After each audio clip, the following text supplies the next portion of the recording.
Good evening, everyone. Welcome to Black Brothers View. My name is Mark Peterson, and I am not the host. I'm the producer of this show. The host is on his way, Brother D.L. Givron. Tonight we have four brothers that are involved in the educational field. First, we have Pastor Sims. Please tell us something about yourself, sir. Yes, sir. My name is Wendell Sims. I've been an educator for over 20 years now. I'm teaching English in the school district of Richland County School District 1 in Columbia, South Carolina. And I've just recently authored a book for pre-married couples entitled Journey to Matrimony, which can be found on Amazon. And I'm in the process of writing a few other books. I am certified in administration, serving as a teacher evaluator, and all that good stuff. Glad to be here. All right, thank you. Next, we have Warren Wise. Please tell us about yourself, sir. Thank you, Mark. My name is Warren Wise, and I've been a educator for over 17 years now. I teach at Kelly Mill Middle School. It's in Richland School District 2. I'll tell you a little bit about myself. I'm a former chemical operations specialist with the Army Reserves, graduate from Benedict College, degree in physics, and went into education. Recently, been part of the CDC Science Ambassador Program, and also a recipient of the South Carolina STEM Educator of the Year award last year. And currently, I hold the PBS Digital Innovator Award, which is a program that's sponsored by PBS and ETV. With all that said, I try to educate my students in various forms of STEM programs or STEM opportunities that they can take a part of and actually expound from, not just in their community, but actually go beyond that. And that's what I try to teach all my students there. And I appreciate you guys having me on to this program here to express my views about the situation that we're facing now. All right, great. Thank you. And next we have on the phone Mr. Lynn T. Williams. Please tell us about yourself, sir. Good afternoon, everyone. I'm a graduate of Benedict College, class of 1996. I've been in the education field now for about 20 years, working in New Jersey, the Philadelphia area, and now back in South Carolina. Currently, I am the Center Director for the Head Start program in Newberry District.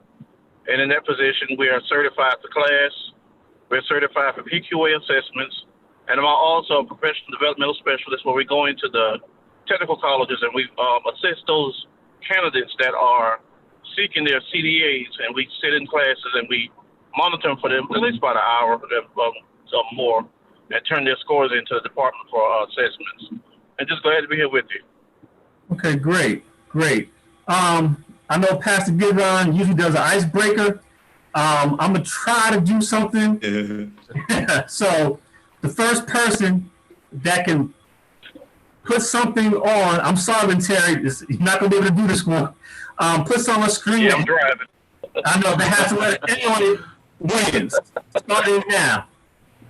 Put something on the screen, what? It has a letter A. Letter A.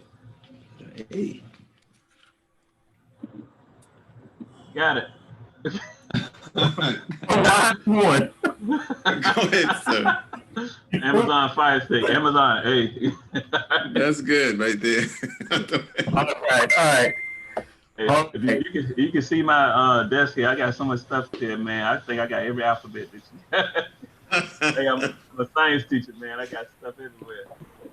All right. Well, today's topic is the emotions and expectations of going back to school in the midst of COVID-19.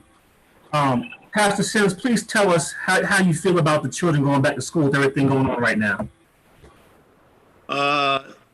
There's a statement that we use in the Baptist church when we're voting on items, and it's called unreadiness. that's the feeling that I have. Unreadiness from all aspects, but I can only speak mainly for myself. I don't feel like the students are prepared to come back. I don't feel like the this is my own personal opinion. I don't feel like most teachers are ready to come back, and I don't feel like the school is ready to receive them back. And so unreadiness is the term that I would describe as the major emotion. There's some slight anxiety there about coming back because of the rush to put certain things in place, which I believe we need more time to strategically plan effectively bringing students and teachers back into the school. Okay, in your personal opinion, Pastor Sims, do you feel that things are being rushed to get the kids back in school? Yes, my personal opinion is that I feel like things are being rushed to get the kids back in school, and I can't speak directly to why they're being rushed. I do have some opinions on that as well, because I really feel like the thought process may be, let's get back to business as usual as much as we possibly can, but all instances is that business will never be back to usual as it has been because of the pandemic, because of the necessary changes, even in our infrastructure, and all that we do in education has changed because of the pandemic. And to rush getting back in leads me to the slight anxiety of thinking that it is likely that we may have to shut back down completely because we rushed to get back in. Okay. Mr. Wise, your thoughts on this issue? I guess I can echo also what Pastor Sin said. Unfortunately, we all just giving personal opinions. We're not representing any particular school district or state or anything like that. But as us being in education, we understand that the priorities of safety, for each child, comes first, whenever they step into our classroom. And then you have, you want to educate them at the best of your ability. And unfortunately, we're dealing with safety when it comes to this virus. And we don't want to rush anything because there's too many unknowns. Yes, I have a background in epidemiology, being trained as an educator by the CDC. And you need a little thing where actually can contaminate a classroom, and then at the same time contaminate the students that come in the classroom. And next thing you know, you have another outbreak, and you have to shut down again. And unfortunately, the ones who are going to be mostly hurt by this are the ones that are at a disadvantage when it comes to statistically, a lot of minorities are at a disadvantage because they don't have certain equipment to help them out with educating them, at home. Not all the time. You just don't see it all the time. I personally had a student who they were given a Chromebook, which they had a Chromebook, everything's fine, but they didn't have internet service at home. And so the parent was actually, they were doing the activity. The parent was on her cell phone. She was like, hey, Mr. Wise, hold on. We're just going to go to the school and use the Wi-Fi at the school. So they were driving to the school, and then next thing you know, once they got the Wi-Fi, they switched over, like maybe a 2-3 minute switch, and the child was able to get on. But it started to get late. This was like after school. This is going on for 5 o'clock. School, and we're not even there already because of the pandemic, but now it's getting late, just to do this right here. Because, the mom, I think she had to go to work and get off and stuff. So it's a disadvantage. It's tough. And I was like, okay, it gotta be, that's a safety issue. I would never want anybody to be out there by themselves like that. And so it was African American child, African American parent, and everything. So that's the type of disadvantages that as teachers we have to figure out for our students, and we don't want to rush into a situation like that and then have a class full of 20 to 30 students, and then everybody gets sick again, and we got to be out, and it escalates from there. And so that's part of my views from that. I don't want to go too far in it because I know everyone else has their personal opinion from it. All right. Then Terry, what are your thoughts? Well, my opinion on the matter is it's kind of ironic when we have people in administration, you have politicians, and you have people on the top floor making mandates for us to go back into the schools and the children to come back in and the teachers to come back in. When you look at it, they're not the ones in the classroom. They don't have to risk their health by going in and being around the children daily and interacting with the parents, if that's possible in the aspect. And because my personal situation, I can't speak about it too much, But what do you do when you have a bus driver who contracts the COVID-19, or you have a caseworker or a social worker on site whose child is positive at home, and that parent who's, first of all, you may have social workers and teachers, but there are also parents and mothers and fathers as well in their personal lives at home. We don't know who they come in contact with and what they're bringing to the school. And because for myself, I try to stay safe, but I don't know who you're around, or you don't know who I'm around. And when we all come together, it's just right at this moment for me personally, it's not a good time. It's not a good time, not at all. Okay. All right. Our host, Pastor Gibron, has joined us, and I'm going to pass the torch on to him. How y'all doing? How y'all doing, brothers? Fine, sir. How are you? Hey. Greetings, Brother Darrell. Greetings, Brother Darrell. Man. Listen, Greetings. it is my pleasure to have you all here and share. First of all, I want to give it up for my producer, and sometimes co-host. Yeah. Awesome, brother. Kill yourself. You all are, I've been listening to part of the conversation so far, and Lynn T just heard some of your anxiety or some of your concerns regarding going into the classroom. That's the thing that we're talking about today, is trying to hear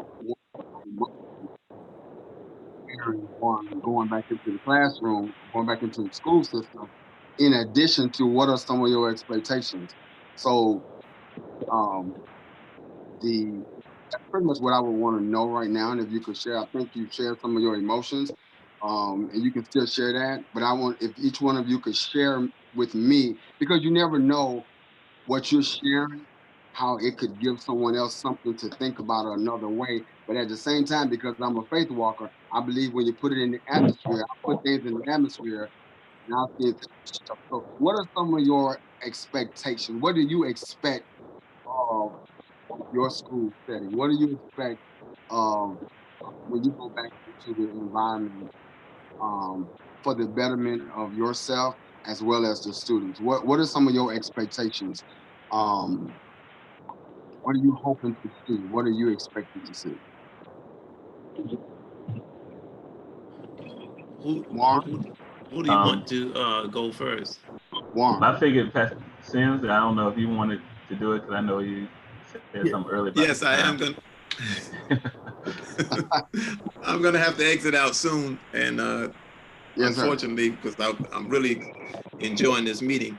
But one of the things I would expect is a heightened sanitizing group or team that is going to be constantly cleaning down the school, heightened precautionary things put in place, signage and notification. I'm expecting the class size to be smaller and more spread out. some maybe petitions or barriers put up. So the dynamics of how we teach is going to be much different.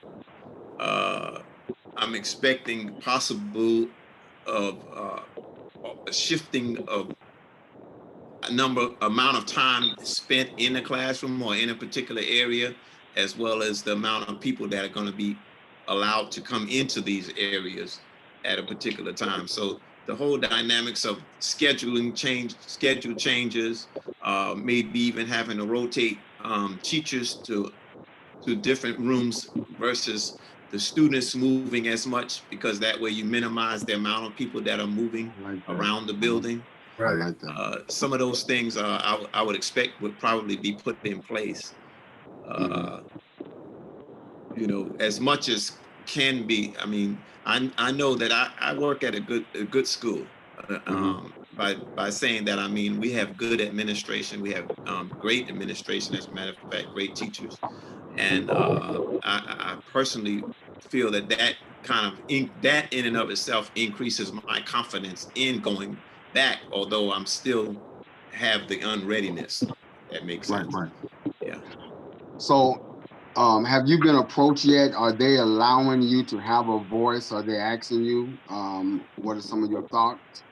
Because what you just shared are some good things to implement. They have, in a sense, given opportunity for us to express some ideas. They have on more than one occasion, but then taking it to task force and different panels for which I do not serve on, and so I don't know how the dialogue goes when it gets to that level. If that makes sense. But I can say that at our school they have included some input from the teaching staff. That's good. My brother, none other like my brother Warren Wise, man. Good to see you, man. So what are some of your expectations, man, moving forward? Or what are some things you would hope to implement? Oh man, all right. First, folks, Daryl, good seeing you too, brother. Been some years. Except on social media, we've been looking at each other, I guess. That's about it. Right. Thank God for social media, man. Yeah. Exactly. Expectations.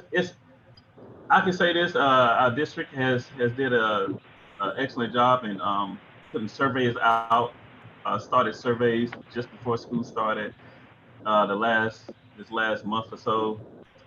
Still got another survey. I think the last survey just finished up to try to get parent input, student input, teacher input, everyone, you know, from staff. I mean, you talking about from custodian to cafeteria to bus drivers, everyone.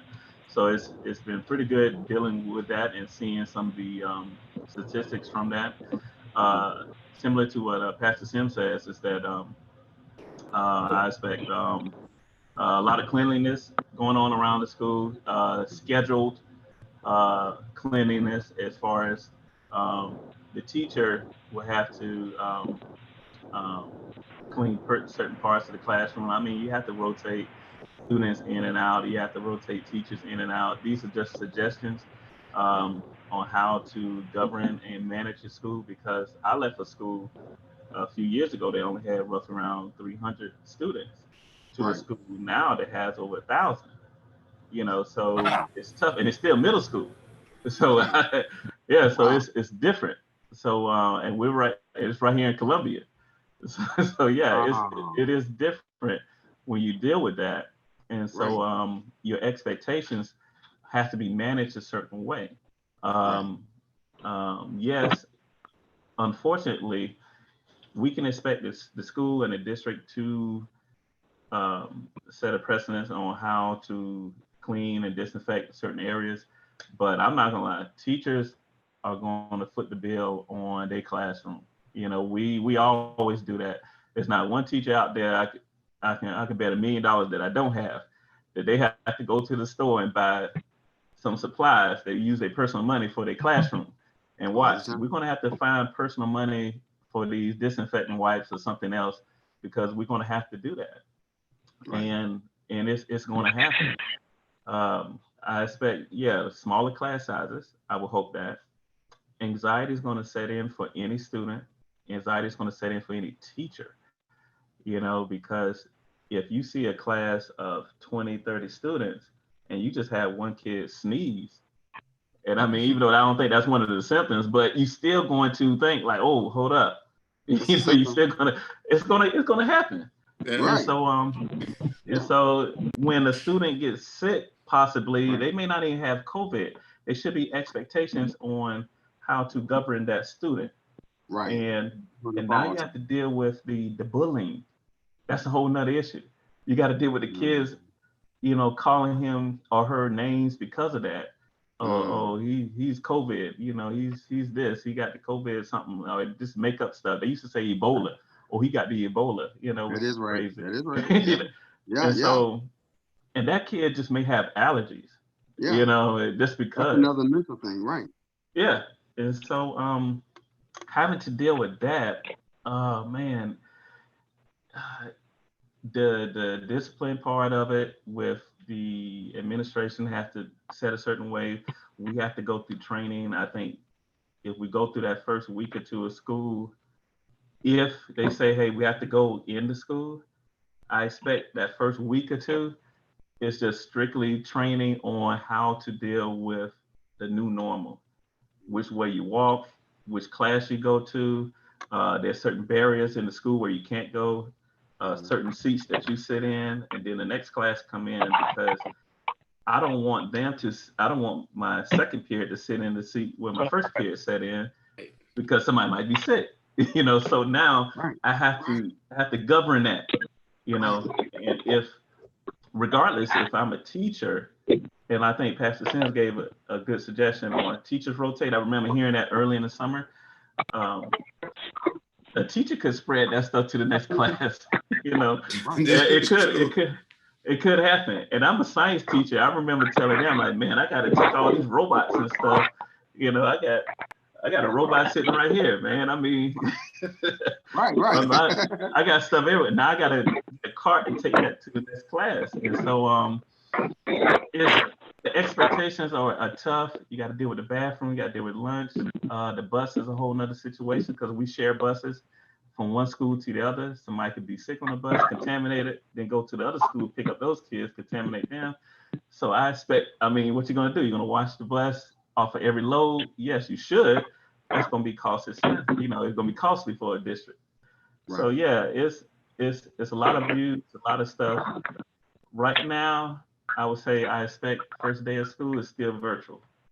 That's my overall expectation until we really settle down and get the full-blown plan from a school that has 300 students to a school that has 1,000. And that's my school. I know it's another school that has 1,200. Another 12 close to 1,300, and that's right here in the Columbia area. So yeah, right. It's a lot of working parts, a lot of things we got to focus on. But yeah, I like first week or two, couple of weeks of school be virtual until we really get these things squared away. Yeah. There are definitely a lot of moving parts to going back to the school. There's a lot of moving parts. Before we continue, I want to ask you all a question, because I'm concerned about the viewers as well. Are y'all hearing feedback a lot, some noise? Yes.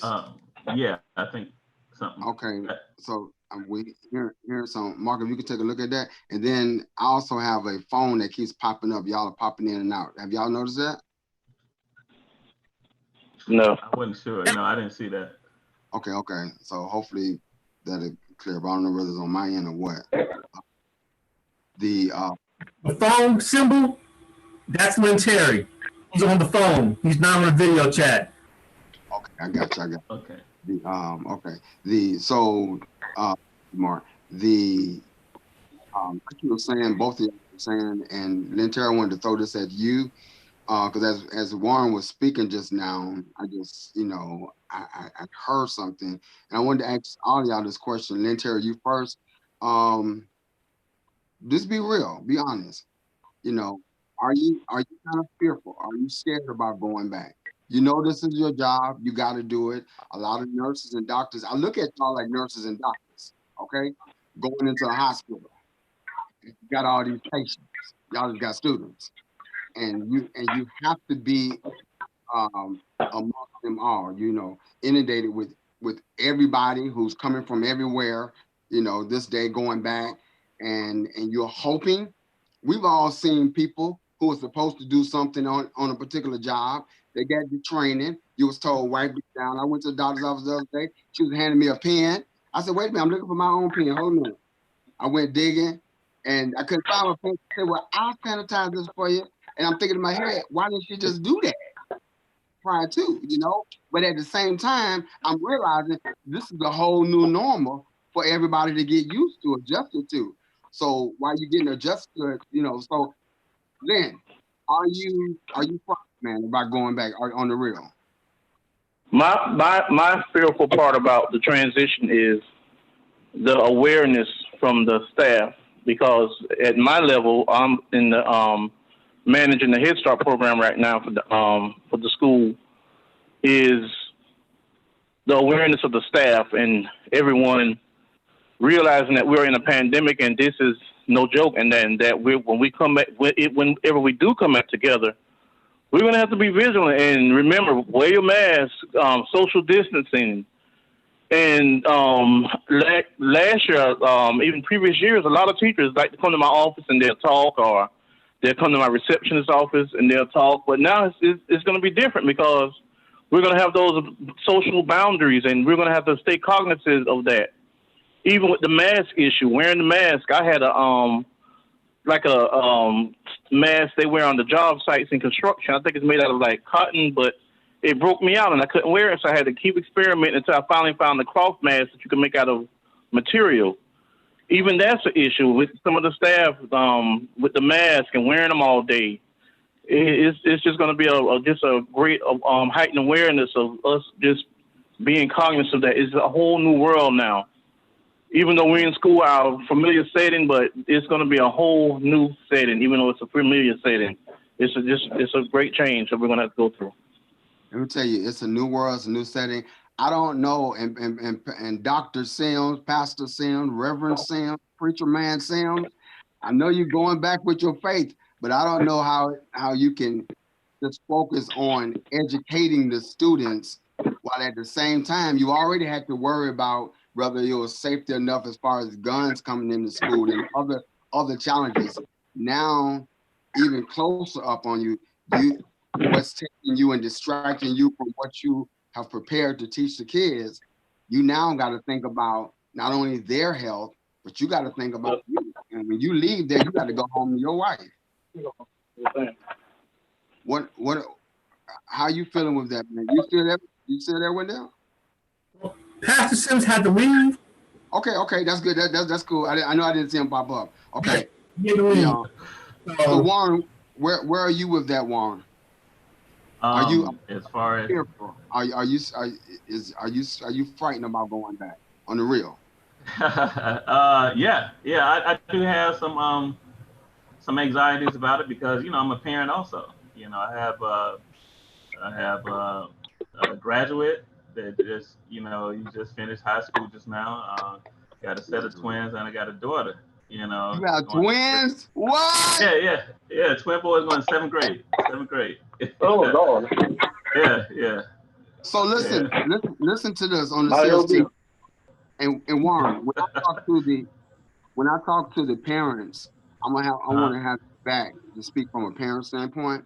But so here you are as a teacher, you have to go into the school system. I don't see Warren right now. You got to go into the school system, and then your kids may have to go back to school as well. Yeah.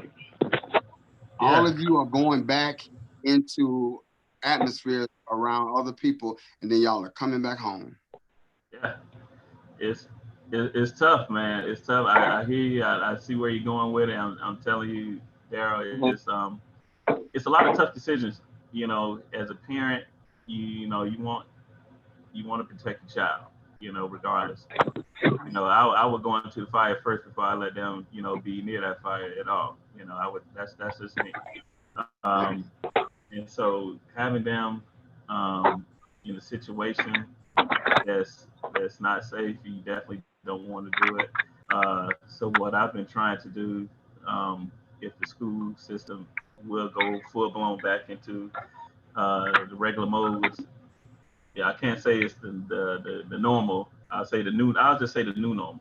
You know, we get you might have that blended situation where you might go in on Monday and then the other group goes in on Tuesday and then that another group goes back in on Thursday or something like that, you know, ABC model or something of that nature.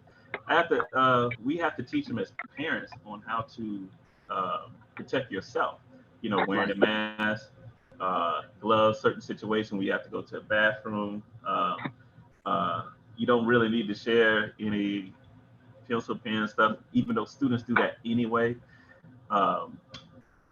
Definitely dropping them off, picking them up. You know, parents got to think about the bus. You know, I'm blessed to have my boys to go to the school where I work at, but my daughter, she goes at a different school. So that's the thing. You know, she's a first grader. Right. All right. So she's at elementary school. So just trying to teach them, and you know, you got to think about that. Elementary kids, they're huggy. They want to be around. They want to do it. You know, it's going to be that way, man. And it's trying to teach them how to not be so social. You know, it's going to be tough. That's tough. Yeah. So it scares me, you know, for them to be around that. They already been catching colds and stuff before and bringing them back home. And now you're talking about something that could potentially wipe out your whole family if they bring it back home. So teaching, if parents can find a way to really teach your child how to protect themselves in an environment. I know it's going to be tough. Hopefully, when the school comes back in, teachers will have a training session on what to do with their classroom, because it's not a cookie cutter situation. You know, my 1,000+ kids, it's not going to work with that 300+ kids. It may not work. I'll say that. So yeah, but that home training, this is where really home training needs to come in. All right, it's no joke. You find a way, like Lynn T said, find a way to get the material to wear the mask, because some people do break out. It does happen. Learn how to, I can see kids wanting to lift up their mask and talk. Say, man, I'm tired of this, you know, whatever they are here. They actually sharing masks, you know, which is crazy because they'll do that. They'll do it. And so, I do it. I have to catch myself. One time I was talking, me and Ficklin was together the other day. I was talking and I lift up my mask or whatever, and him and my son look at me, why you keep lifting up your mask to top? Just, I'm like, I said, why you figure? I said, you know, and this is the thing. I said, we can hear you, you know. And so it's the thing about getting used to this new normal and realizing or wondering what's going to be the some of the downfalls that we're going to have to deal with as we're getting used to it, you know, adjusting to it. And like you said, preparing your kids, but then on the other side, both of y'all know, all of us know from the school system, even our own kids, you can tell students what to do. Don't touch the walls. We're walking down the hall. Yeah, but they're going to defy it. They're going to be defiant. Right. They're going to do it. To their detriment, right. Yeah. And remember with the Head Start program, children learn through play. They learn through play. Yeah. And how can you social distance 5-year-olds from playing in the house area, manipulatives area, the science area, the learning area? How can you social distance in those areas? Everything about Head Start is learning through play. They're touching it. Yeah, they're touching I'm mama, you daddy. They go to the truck and here's the plate and they're touching the cups and everything. Even when wearing masks with 5-year-olds, how are we going to teach 5-year-olds you must wear your mask all day? Even though they did,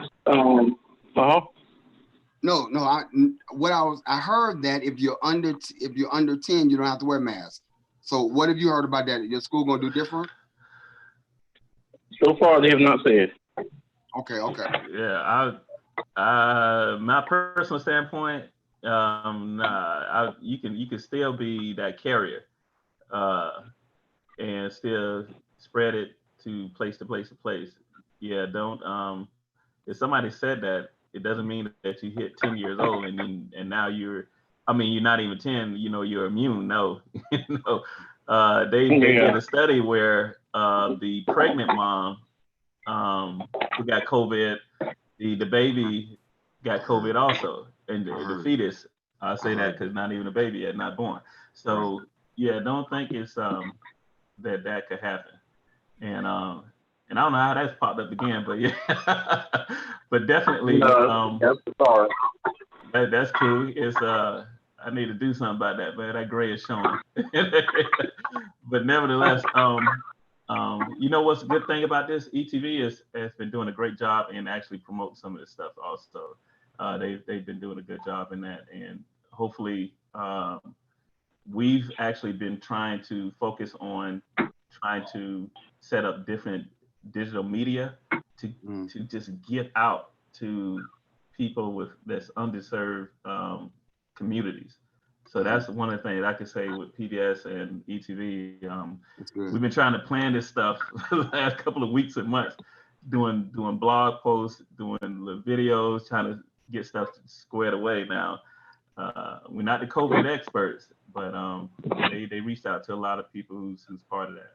Okay, so you said we, so you were working with them. And before you answer the question, Warren, I don't know, but I think you and I are gonna have a talk with Mark and Lynn T. One of them are building a house while we're having this Zoom. Oh, you talking about all the little noises? One of them are building something. Yeah, somebody got something going on. Yeah, it's cool. Somebody, but Nah.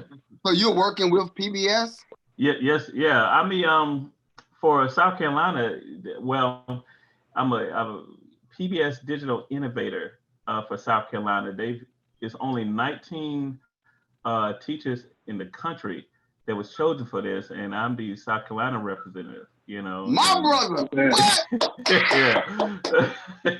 Yes. Yeah. It was awesome, man. It's a blessing. And man. Wow. One of the things that we get a chance to do is to work with people around the country in developing media itself for different forms of digital media, and try to send it out. Working with this platform, since we're in that type of world, especially now with COVID, and working with the various school districts. That's one of the things I plan on doing, and definitely working with South Carolina ETV and trying to set up some stuff. They have an agenda that's ever changing because of COVID, but this is what we're trying to do with that. And I appreciate you guys setting this up right here, because this is some of the stuff we need. We need this type of awareness right here. Well, I appreciate you all sharing, because you all can still see me, right? Yeah. Okay, because the screen has been shifting. So I appreciate y'all taking time to share this, because what happens is that a lot of decisions are made. The voices, like Lynn T was saying earlier, the individuals who have to be on the front line, their voices not considered. They're not. They don't. You said the surveys go forth, but I'm gonna be honest with y'all. I've been, I used to be in the school system as well. I medically retired in 2002, and I've seen enough. Even since then, I've seen where the decision was already made to do something a certain way, but we just gave a survey. We just put a survey so they think they had a voice. And I don't know if y'all seen that kind of politics take place in the school system, but I have, and it takes place other places as well. So it's like, we're gonna do a survey for protocol, for preliminary reasons to say that we've done it, but we already know how we're gonna handle this. So have y'all? That's one thing I'm concerned about.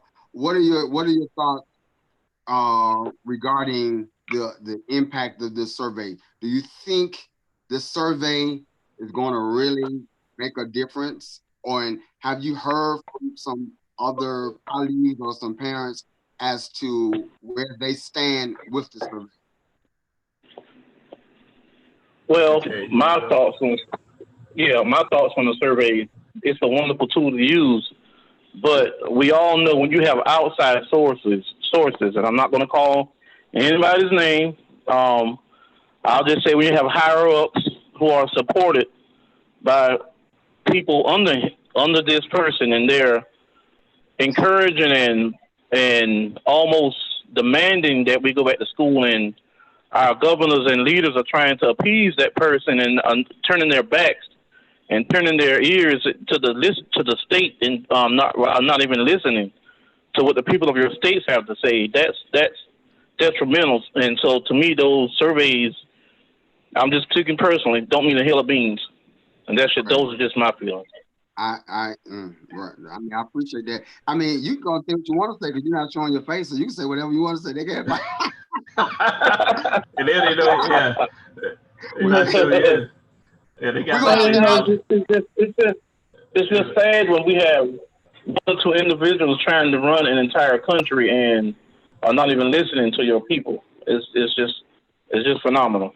You gotta listen to your people. You gotta show your people you care. You gotta, that's why I was wondering, have y'all been contacted? I know you got the surveys and stuff, but have they called you in? Have they did a Zoom chat or whatever just to see what's your feel?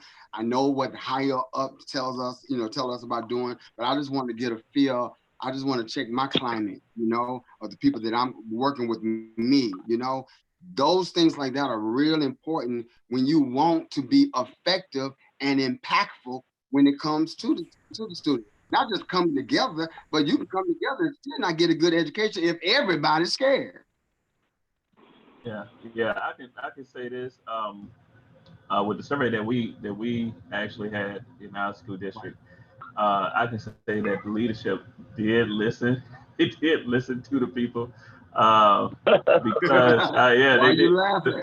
Yeah, they did. I'm gonna tell you why. We found in the survey, this is one of the first surveys, that we sent a couple of surveys out, that we had over 70% teachers felt uncomfortable about starting the school year, and then we had another large percentage, I think it was in the 70s also, with parents felt uncomfortable also. And I don't have the exact number, but I just remember hearing that 70%. When you have 70% of your parents, staff, administration felt uncomfortable about going back into the school year, that's a lot. That speaks volumes. And That's so they just presented their findings to the school board, and they did put stuff in phases without a timeline, saying that in a phase, we can start virtually when the school year starts up, and then as time goes on progressively, hopefully we'll be able to go into the school year, and actually do a blended model, meaning you come in day one and ABC day, or come in on Mondays, then take off on Tuesday, come back on Wednesday, clean, and then come back again on Friday, something like that. right. But there's no timeline saying we're going to be finished and going to our blended model in September. Some people, like Lynn T said, I know who you're talking about. but yeah. I know you're talking about 45. But it's like when they say, hey, we gotta go into the school and do this. I mean, it's not a cookie cutter situation. Every state, every city, every school is different, and you got to address those situations accordingly. You just can't go in and force everything. So, but yeah, I can say, on our standpoint, to my knowledge, I can say that the survey, from what I've seen, it looks like they heed, you know, what the survey was saying, and they've made changes accordingly. Now, did it work for everyone? I would not say that one. No. Does it go for every county that we have here in Carolina? Nah. And is it going to work for every student? Oh no, especially our underrepresented group. You know, the ones who really need some help out there. Right. You got special needs and there. I mean, all kinds of things. Yeah. Yeah. That's a whole nother issue by itself. Right. Because some of them need to be in the school. Right. Exactly. You know, and just like crime hasn't stopped, you know, since COVID, especially everybody came back out of their houses. So like everybody come out shooting and everything, you know. So imagine the students and the fights and stuff. All that stuff is still going to take place. You know, all those interactions, all that stuff is still going to take place. I did hear that one school was considering having their students to eat lunch in their class, you know, to prevent as much movement as possible around the school, you know. So, you know, that's one thing. I don't know how beneficial that's going to be. Like Sim said earlier, and you came back and said, you know, you still got that teacher or somebody that's, you know, coming, you know, in and out. The 6 feet social distance, that can't take place when the student got to come up to the teacher's desk, you know, and they need assistance with something. Yeah. All of these things, I have heard about petitions being put up. That's a real good thing, you know. Everything helps to a certain degree. There was one governor I heard that said, if you're waiting for us, I think in Louisiana, if you're waiting for us to mandate everything before people cooperate, then we're not going to win this battle. You know, you can't, if you have to be mandated, you're not going to do it. And so with that in mind, thinking how many people have been told or mandated and actually just going to, you know, just going to comply and help create an atmosphere that's going to be conducive, like I said, still for learning. Because I know me, I can't learn well, I can't listen well if I'm, like we're here, if I'm being distracted by something, if somebody sneezed over here, I'm jumping up out the seat. Me too. And what? You can't jump up out the seat. You the teacher. They sneeze you. You can't, man. You gotta be cool about it. Hey, because the kid's gonna feed off of you. If you start like, oh, you know, the kid's gonna use that and start picking at little Johnny right there. Little Johnny just got a little dust in his nose. He's not sick. You know, the cotton went in his nose from his mask. They feed off you, you know? Yeah. It's like, you know, I got to the point I was scared to yawn in public because I didn't want nobody to think, you know, I didn't want to yawn. You know, guys, I'm not cutting you off, but on a more serious note, I have a bus driver. I have 2 teachers. They're on the brink of retirement, and one of my teachers, this is almost her last year, and I have another assistant teacher, and they've all expressed reservations to me over the summer if they're even coming back. Yeah. She may try to go ahead and get her early retirement. One of the younger teachers who has 2 children at home, her younger daughter has some issues. She may stay home with her permanently. So it's going to be a shortage, you know, that takes place. I'm just like, Lord. I did hear, my niece was telling me that her music teacher talked to her over the summer, and her music teacher told her, well, when y'all go back, I won't be coming back, baby. You know, she had some underlying health issues, and she was letting them, so right there, the music teacher's out, you know? Right. And so like you said, you have some bus drivers, you got some people who may even want to come back, but they just can't, you know? Right. That's good, and thinking about their family. Yeah, and you got to think that we haven't even talked about sports, because sports is a whole nother issue that they're trying to figure out. That's a beast by itself. So it's going to be a lot of, like we said earlier, it's going to be a lot of moving parts. It's going to be kind of tough. Trial and error. Yeah. Unfortunately, is going to be, we're going to learn by our mistakes, to be honest with you, because mistakes will be made, and hopefully it won't be detrimental for the child, teacher, or anything else, because we have to find a way to educate the child. Simple as that. We got to find a way. Virtually is safer, but is it the best way to educate? No, not by any standpoint. Not for every child, at least. And I mean, like Lynn T has, I mean, man, their program is built around that social interaction, man. I mean, that's tough. Yeah. That's a tough situation. So as teachers, this education is one of the professions in which we constantly being trained every year on different stuff. We're always finding different things. So this is probably going to be one of the toughest things that we have to go through, because not only we're just going to be borderline hazmat trained, borderline, because we have to find a way to govern all that, Right. And educate the child. And then at the same time, like you said, if somebody sneezes, we can't act crazy and stuff, it's like, hey, I don't even want to deal with you right now, little Johnny. We got to be professionals, have that straight face, whatever, the face shield or whatever, that's the equipment and stuff we need to do, and say, okay, you okay? All right, now if you need anything, let me know, because it could be just a sneeze or a cough or whatever. Right.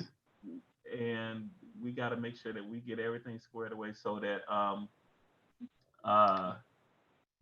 the class doesn't react, a negative way, especially toward that child. And become interrupted because of that. Listen here, guys. There's going to be a part 2 to this conversation. I want to and Leon DeBear is going to join us in the part 2, and I'm going to also have a couple of parents, so that just in case they even have some things they would like to share, and also just get that feedback from those of you who are in the school system right now. I think it would be very helpful, talking to somebody who's already, who is pretty much in the same mind, on the same level they are. Like I said, there are people on both sides. There's some students who are ready to go back. There's some students who are scared to go back. There's some administrators, who are ready, and then some of them are not, and some of them are not going to go back. So, I know I've heard of them starting the first semester, first 9 weeks, still going back virtually. And then, so everybody, like you said, different counties, different state cities are doing things differently. I guess we just have to see, it's a day-to-day thing. We have to wait from day to day and see. But y'all have thrown some great stuff, man, out to think about, and even just being on different levels. Warren, before we close, what ages, what grade level do you teach? I have 6th, 7th, and 8th grade, middle school level. And we actually partner and work with elementary school. That's so you're talking about second, third, 4th, and 5th. So we work with them. We share the same parking lot and everything. So we interact with them all the time. Right. What would you like to leave with other educators or parents or anyone who's going back into the school system right now? Being one, as preachers, we talk about, we have this thing that we call leading and bleeding at the same time. So I'm leading people, but I'm dealing with issues at the same time. I'm bleeding, something TD Jakes started. And so as teachers and administrators, once again, you all in that boat. Like I said, I look at teachers as doctors, those who are in the school system as doctors and nurses, and it's just a whole nother, you're providing another service for that body, for that mind, for that life. What would you like to leave with people feeling the way you feel, but stepping back into school in the midst of COVID-19 that could encourage somebody or help somebody? What would you like to leave? Let me see. Well, one thing they got to do, talk with your, definitely talk with your school, the school district.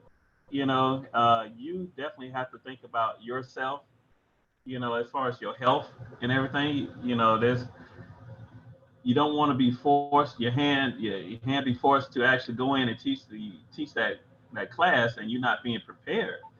Right. Y'all have to make sure that y'all have a plan set for, like, what's the plan? What's the plan for the students? What's the plan for the teachers? For the parents, visitors, and go from there. If you understand the plan, then get training on that plan. Y'all set the training standpoint. Even if you still go virtual, set it so that the parents have a set schedule to help them out. Because a lot of parents got hit in March and they didn't realize that teaching, you got to be scheduled and you have to do a lot of things for that child. So have something that the parents can go to those trainings to, if you can set that up for parents. Right. So that they'll be on point on try to train their child on a certain schedule. Wake up at a certain time, do this at a certain time, do that at a certain time, and boom, your day should be over with. Right. So yeah, if they can actually talk to the school, talk to the administrators, make sure that they have a certain plan when school starts, that helps out. Right. It helps out tremendously, because you just can't go in and just say, I'm gonna wear a mask and clean everything. Right. It's not that's not gonna work out. It's not gonna work. Right. Okay? Right. And talk to, this is just me, talk to people about the interaction, man. It's hard to deal with, and I know Lynn T has something else dealing with his Head Start program, but that social interaction, it's gonna be tough. And so you got to really talk about the ins and outs of what you need to do, because everything's not a cookie cutter situation. Right. That school where I was, they had 300 students, Right. versus the school where I'm at now that has over 1,000. Mm-hmm. And I mean, that's a totally different dynamic. So they have to communicate, not when school starts, but like 2-3 weeks before school starts, a month before school starts. Like now, if they haven't talked yet, they need to be talking tomorrow, or Monday morning. They should have talked, when school let out. Right. So yeah, that's my standpoint at it. Just don't be afraid to ask those questions, like you asked us today. Don't be afraid to ask those hard questions, and set out a plan for your classroom, your parents, and your students. Right. Okay. Right. And hopefully they won't have a class that has 30 students. Hopefully they'll have a class that's 10 or less. Right. If they have to be in that classroom. And, yeah, and breathing the same air, everything, yeah. all that. That's good. I like that because that's how we have to do when we go to doctors.